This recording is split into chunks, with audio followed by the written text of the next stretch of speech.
Dari kisah benar menjadi hero Mobile Legend, ini kisah pahlawan Lapu-Lapu yang menentang penjajahan Portugis di Filipina.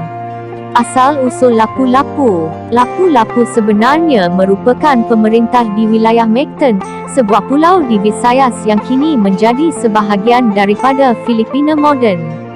Lapu-Lapu juga dikenali dengan panggilan Datu Lapu-Lapu dan disebut sebagai seorang pahlawan pertama dari Kepulauan Terbabit yang menentang penjajahan Portugis dalam sebuah peperangan di Mactan yang kemudian dinamakan sebagai Perang Mactan. Soal agama Lapu-Lapu pula masih menjadi perdebatan disebabkan tiada catatan yang jelas mengenai agamanya, namun sejarawan menyatakan penduduk Cebuano pada ketika itu adalah penganut animisme. Catatan Sepanyol menyebut mereka sebagai pintados kerana penggunaan tato yang meluas. Di Filipina, Lapu-Lapu diangkat sebagai hero pertama bangsa Filipina di atas keberaniannya menentang penjajah Portugis. Sebenarnya, Lapu-Lapu dikatakan bukan berasal dari Kepulauan Filipina tetapi berasal dari Borneo Utara. Epik rakyat yang diambil dari sejarah lisan wilayah yang disebut Aginit, Bayok Seatong Tawarik menjelaskan asal-usul Lapu-Lapu dan pengikutnya dari Pulau Borneo. Walaupun tarikh ketibaannya di Filipina tidak diketahui, kebanyakan catatan sejarah menyatakan Lapu-Lapu tiba di pesisiran Sabah, kini disebut sebagai Cebu, dari Pulau Borneo. Pada ketika itu, Raja Humabon sedang memerintah Sabah. Lapu-Lapu yang tiba di situ meminta Raja Humabon mencarikan tempat untuk dia menetap di kawasan sekitar. Raja Humabon menawarkan wilayah Mandawili, kini dikenali sebagai Manda, kepada Lapu-Lapu, termasuklah wilayah Opong. Tidak lama selepas itu, Lapu-Lapu kemudian menjadi ketua wilayah dan digelar sebagai Datu Lapu-Lapu dari Pulau Mactan. Peperangan menentang penjajah Portugis.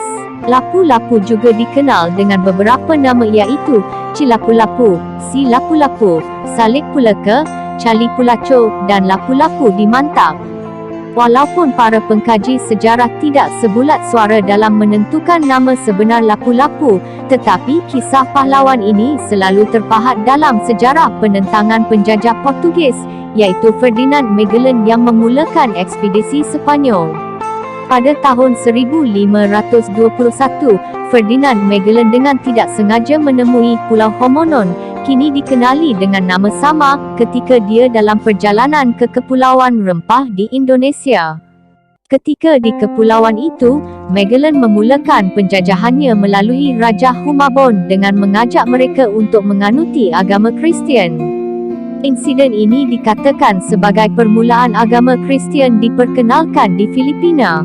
Selepas mendapat layanan yang mesra dari Raja Humabon, Magellan kemudian berusaha mengenalkan agama Kristian ke pulau-pulau berdekatan seperti Mactan, dan di sinilah kesilapan terbesar Magellan kerana Pulau Mactan diketuai oleh Lapu-Lapu. Lapu-Lapu tidak menerima tawaran Magellan dan selepas itu berlakulah Perang Mactan. Mengikut catatan, Raja Humabon sendiri yang menjadi batu api agar tentera Magellan berperang melawan Lapu-Lapu dan tenteranya.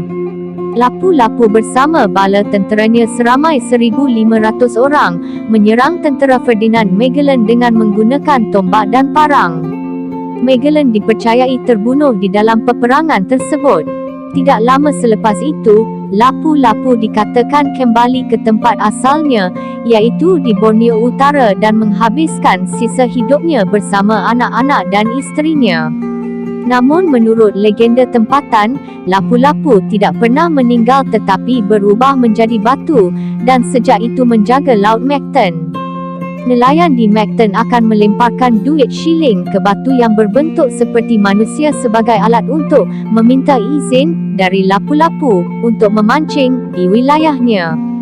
Bagi menghormati kemenangan Lapu-Lapu, monumen tembaga setinggi 20 meter didirikan di Pulau Mactan dan kota Opon di Cebu diubah nama menjadi Kota Lapu-Lapu.